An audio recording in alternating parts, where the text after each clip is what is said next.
नमस्कार, स्वागत है आपका मुद्दे की बात में। मैं हूं आपके साथ प्राची पाराशर। रुद्रप्रयाग की एक बेटी ने अपने पिता का गौरव बढ़ाया है। उस पिता का जिसने मुश्किलों में अपनी बेटी को पढ़ाया लिखाया और फिर उस बेटी ने अपने पिता के सपनों को नई उड़ान दी है। मुद्दे की बात यह है कि रुद्रप्रयाग की बेटी ने साबित कर दिया है कि बेटियां बेटों से कम नहीं होती।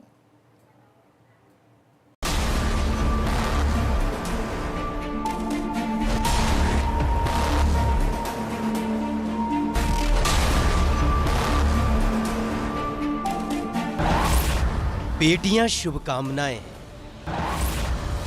बेटियां पावन दुआएं, बेटियां जीनत हदीसों की, बेटियां जातक कथाएं, बेटियां गुरु ग्रंथ की वाणी, बेटियां वैदिक ऋचाएं, त्याग तप गुण धर्म साहस की, बेटियां गौरव कथाएं। हीरा कंडारी के जीवन अध्याय का पृष्ठ प्रफुल्लित शब्दों से अंकित हो गया। उम्र के ऊंचे पायदान पर पहुंचे हीरा कंडारी ने संतुष्टि का स्वाद चख लिया कि जिन नन्ही उंगलियों को थामकर चलना सिखाया था, जिन पांवों को रास्ता दिखाया था, जिसकी एक मुस्कान से घर के अहाते में खुशियां गुलजार होती थीं, जिसके होने से चार दीवारी घर हो जाया करती थी, आज उसी नन्ही सी बिटिया ने मुझको नई रवानी दी है। उम्र के इस पायदान पर जवानी दी है। धनपुर इलाके के पीड़ा खैर पानी गांव की एक बिटिया ने अपने पिता को गौरव का उपहार दिया है, जिसने हीरा कंडारी के जीवन को धन्य कर दिया। दरअसल हीरा कंडारी टैक्सी चालक है। घर के चूल्हे में अपने पसीने को स्वाहा किया और जिंदगी में निरंतर बढ़ते गए। एक रोज उनके घर में किलकारियां फूट पड़ी। बिटिया के जन्म के साथ हीरा कंडारी के कई सपने जीवंत हो उठे कि जरूरी नहीं कि हर स्वप्न स्वयं से पूरे हो, जरूरी नहीं कि स्वप्न का सोपान बेटे बने, बेटियां भी जीवन के सफर की पथगामी होती। हीरा कंडारी की बिटिया रीना कंडारी ने अपने माता पिता के सपनों को नई उड़ान दी है, पिता को नई पहचान दी है, चेहरे पर मुस्कान दी, जिसके साथ खिलखिला उठा हीरा कंडारी का चेहरा कि कौन कहता है कि सपने बेटे ही पूरा करते हैं। टैक्सी चालक की बेटी ने रचा इतिहास। वैज्ञानिक बनी रुद्रप्रयाग की रीना कंडारी। रीना कंडारी का चयन डीआरडीओ में हुआ तो झूम उठे हीरा कंडारी। बिटिया की तरक्की ने हीरा कंडारी के सपनों को पूर्ण हो जाने का संकेत दिया। इसके साथ ही रीना कंडारी ने अपने परिवार का मान पूरे जिले में बढ़ा दिया है। जिस पिता को सिर्फ टैक्सी चालक के तौर पर पहचाना जाता था, वो एक वैज्ञानिक बिटिया के पिता के तौर पर जाने लगे, जिससे हीरा कंडारी की खुशी का ठिकाना नहीं रहा। इससे पहले वो जब उसने ये इंटर पास किया था तो उसकी तैयारी ये थी कि मैं कहीं मतलब अच्छे पोस्ट पे जाऊँ, मैं अच्छे को तैयारी किया। और इससे पहले वो पौड़ी में रही है तो 2 साल उसने सूचना विज्ञान अधिकारी के पद पर रही है। वो 2 साल वहाँ उसने किया था। उसके बाद उसका डीआरडीओ में हो गया चयन, तो उसके बाद डीआरडीओ में हो गया उसका, उसमें ज्वाइनिंग दे दी उसने। खून पसीने की कमाई से अपनी बिटिया की पढ़ाई करवाने वाले हीरा कंडारी बेहद खुश है और ऐसे में रुद्रप्रयाग झूम रहा है, तो वहीं अपने पिता के लिए रीना कंडारी गौरव बन चुकी है। रीना कंडारी हमारी बड़ी बहन है और इसमें उनका चयन डीआरडीओ में साइंटिस्ट बी के रूप में बेंगलुरु में हुआ है, जहां पर उन्होंने 2 दिन पहले ही ज्वाइनिंग प्राप्त कर ली है। और उन्होंने इससे पहले भी प्रदेश स्तर में कक्षा 10वीं में 20वां स्थान प्राप्त किया था, जिसके बाद उन्होंने 12वीं में 10वां स्थान प्राप्त किया था। और उसके बाद उनकी पंतनगर से उन्होंने बीटेक किया और उसके बाद उनका सिलेक्शन पौड़ी में सूचना अधिकारी के पद पे एनआईसी में 2 साल के लिए हो गया था। और 2 साल की ज्वाइनिंग करने के बाद अभी उनका चयन डीआरडीओ के लिए हुआ है। और रीना दीदी पहले से ही मतलब बचपन से ही तकनीकी क्षेत्र में काफ़ी एक्टिव रहती थी और इसमें उनकी जो मेहनत थी वो काफ़ी रंग लाई है और इसमें वो अपने मुकाम पे पहुंच चुके हैं।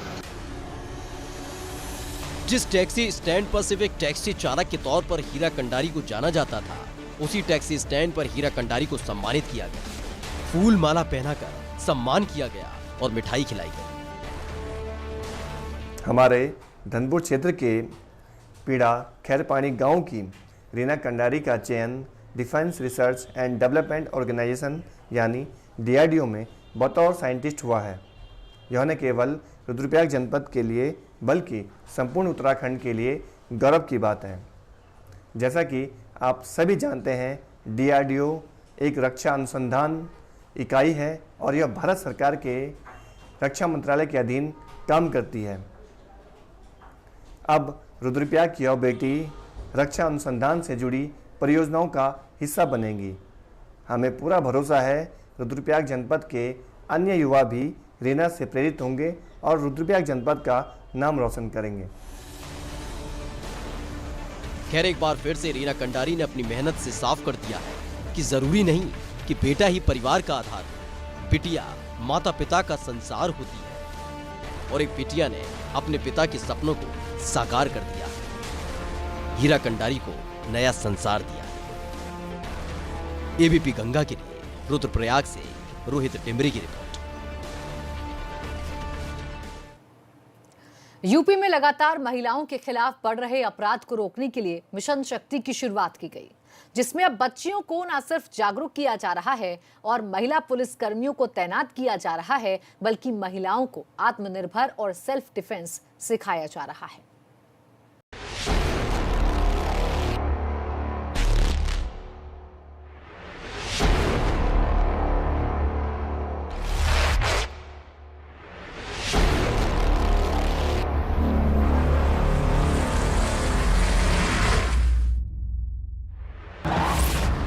बेटियों को मत समझो मजबूर, बेटियों के कांधे हो रहे मजबूत, बेटियों को किया जा रहा जागरूक, मिशन शक्ति का विस्तार रूप। बेटियों और महिलाओं का उत्पीड़न और अत्याचार करने वालों के खिलाफ योगी सरकार ने मिशन शक्ति की शुरुआत की। 17 अक्टूबर को मिशन शक्ति की शुरुआत हुई और 25 अक्टूबर तक यह अभियान चलना था। लेकिन अब यह अभियान विस्तार रूप लेता जा रहा है। जहां एक तरफ महिलाओं और बेटियों को जागरूक किया जा रहा है, तो वहीं उनके कांधों को भी मजबूत करने का काम हो रहा है। यूपी के अलग अलग शहरों में मिशन शक्ति के तहत पिंक सेना तैयार की गई है, जो स्कूल कॉलेज जाती बच्चियों को सड़क पर सुरक्षा सुनिश्चित कराती है। इसके साथ ही शोधे और बंचलों पर नजर रखती है। ऐसे में बच्चियां अब पीड़ित नहीं बल्कि मजबूत हो गई हैं, जहां चप्पे चप्पे पर महिला पुलिस तैनात रहती है। मिशन शक्ति का अगला पड़ाव देखने को मिला है गोंडा में, जहां मिशन शक्ति के तहत महिला हेल्प डेस्क का उद्घाटन किया गया। यह महिलाएं अपनी शिकायत दर्ज करा सकती हैं और साथ ही उन शिकायतों पर तत्काल कार्रवाई भी होगी। इसके साथ ही जागरूकता अभियान भी चलाया जा रहा है, जिससे किसी भी परिस्थिति में फंसी हुई महिलाओं और बच्चियों को तत्काल सहायता मिल सके।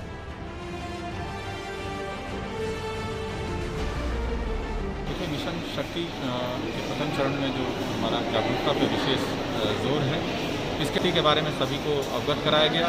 साथ ही साथ महिलाओं बच्चियों के क्या क्या अधिकार हैं, इसके बारे में बताया गया।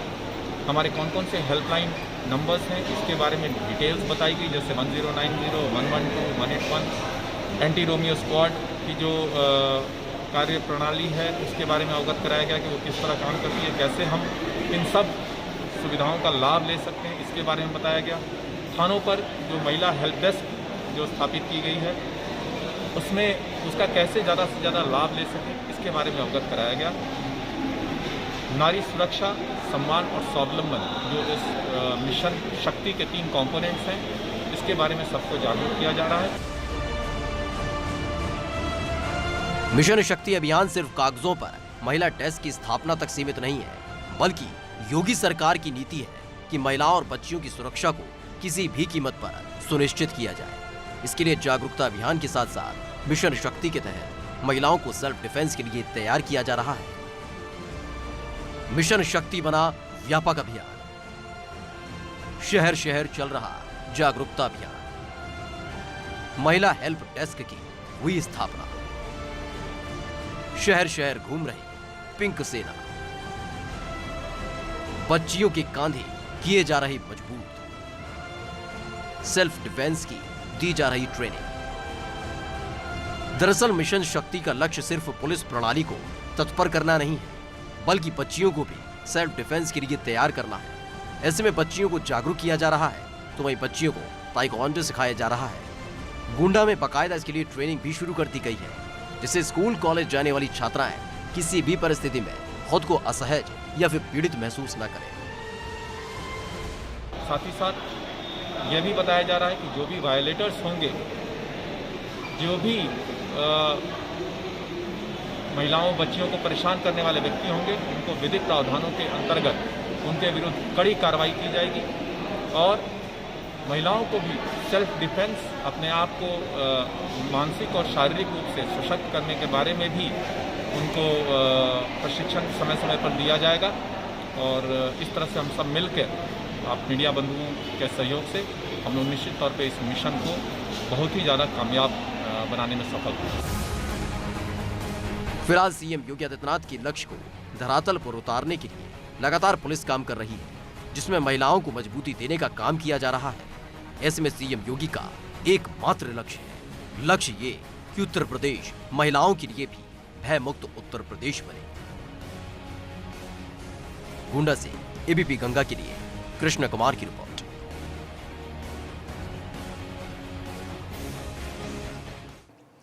कांग्रेस के सबसे मजबूत गढ़ में एक बार फिर से कांग्रेस की टेंशन बढ़ गई है।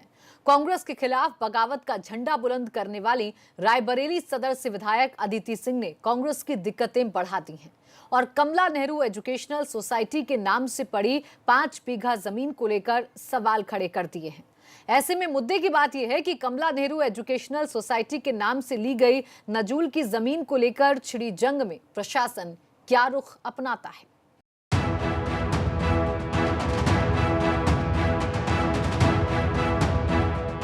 रायबरेली की सदर विधायक अदिति सिंह ने एक बार फिर कांग्रेस के खिलाफ बिगुल फूंक दिया है। इस बार उनके निशाने पर कमला नेहरू एजुकेशन सोसाइटी की वो जमीन है जो दशकों पहले लड़कियों की पढ़ाई को बढ़ावा देने के लिए सरकार से ली गई थी। सदर विधायक अदिति सिंह ने आर्थिक अपराध शाखा यानी EOW को एक पत्र लिखकर इस जमीन के जरिए बड़ा फर्जीवाड़ा किए जाने की बात कही है और मांग की है कि जमीन से जुड़े मामले की जांच की जाए।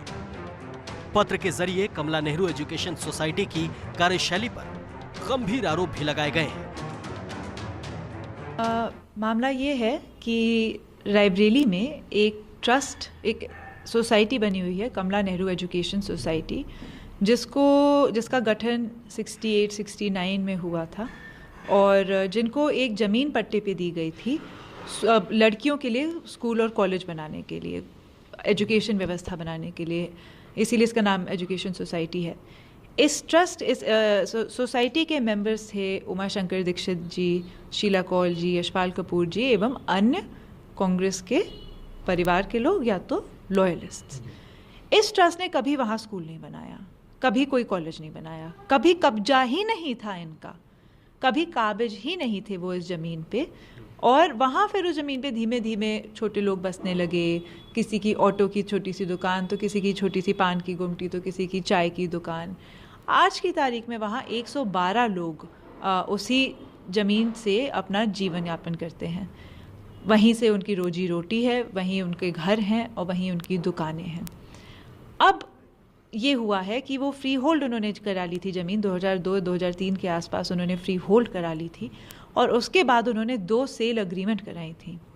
मेरा ये क्वेश्चन है, क्या ये ज़मीन आपको सरकार ने पट्टे पे नजूल की ज़मीन इसलिए दी थी कि आप फ्री होल्ड अग्रीमेंट करा के फिर अग्रीमेंट टू सेल करें? क्या इसलिए दी थी? क्या जनता के पैसे की जो ज़मीन होती है, सरकार की जो ज़मीन होती है, जो सरकार सोचती है कि नजूल की ज़मीन जनरली दी जाती है अस्पताल खोलने के लिए, कॉलेज खोलने के लिए, जनसेवा के लिए, क्या ये है कमला नेहरू एजुकेशन सोसाइटी की और कांग्रेस पार्टी की जनसेवा? क्या है कमला नेहरू सोसाइटी का मामला? रायबरेली में 5 बीघा नजूल की जमीन का मामला। 1969-70 में कमला नेहरू एजुकेशन सोसाइटी गठित। साल 2000 में सोसाइटी सचिव सुनील ने रिन्यूअल कराया। 2002 में जमीन को फ्री होल्ड करा लिया गया। 2016 में सपा सांसद से जमीन का एग्रीमेंट किया गया। सांसद का कब्जे को लेकर दुकानदारों से विवाद हुआ। दुकानदार एग्रीमेंट के खिलाफ हाई कोर्ट चले गए। हाई कोर्ट ने साल 2017 में जमीन के फ्री होल्ड को गलत माना। EOW को लेटर लिखने के बाद सदर विधायक अदिति सिंह ने इसकी जानकारी ट्विटर अकाउंट पर भी साझा की और लिखा कि बच्चियों की पढ़ाई को बढ़ावा देने के नाम पर जमीन ली गई। दशकों बाद भी उसका कोई इस्तेमाल नहीं हुआ और अब उस जमीन को करोड़ों में बेचने की फिराक में है। कमला नेहरू एजुकेशन सोसाइटी के उस फर्जीवाड़े और भारी पैसे की गड़बड़ी की जांच के लिए आर्थिक अपराध शाखा को पत्र लिखा है। सिविल लाइन पे हार्ट ऑफ द सिटी का मैटर है। छोटी छोटी दुकानें वाले गरीब लोग, कोई डेली मुझे फोन आता है कि मैम हम तो मर जाएंगे, हम कहाँ जाएंगे। ये मेरे शहर के लिए नॉट ओनली एक लॉ एंड ऑर्डर प्रॉब्लम है, छोटे व्यापारियों को प्रताड़ित किया जा रहा है इस ट्रस्ट के माध्यम से, जिनका कुछ है ही नहीं, जिनका ऑन ग्राउंड कुछ है ही नहीं। ये सब देखते हुए मैंने EOW से जांच की मांग करी है कि वो कायदे से इस चीज़ पे जांच करें और अगर जांच में जो भी सही पाया जाएगा मैं उस निर्णय का स्वागत करती हूँ। मैं बस यहाँ किसी पे फॉल्स क्लेम या एलिगेशन लगाने नहीं बैठी हूँ, पर मैं स्थानीय विधायक हूँ। अगर मेरे पास मेरे गरीब कोई शिकायत लेके आते हैं, अगर मुझे दिखता है कि नोटिस आ रहे हैं हम मेरे गरीबों को एविक्ट करने के, तो ये मेरी जिम्मेदारी है कि मैं इस पे जांच कराऊं, क्योंकि मुझे पता है ये जो सोसाइटी बनी हुई है इसने कुछ काम नहीं करा है रायबरेली में। अदिति सिंह के इस कदम से एक बार फिर से कांग्रेस पार्टी में खलबली मच गई। अदिति सिंह का कांग्रेस के खिलाफ यह गुस्सा पहली बार नहीं है। इससे पहले भी पार्टी को लेकर अपनी नाराजगी वो जाहिर कर चुकी है और इसी के चलते उन्होंने खुद को पार्टी से अलग भी कर लिया था। एबीपी गंगा के लिए रायबरेली से पंकज की रिपोर्ट। वक्त एक छोटे से ब्रेक का है, जल्द लौटेंगे।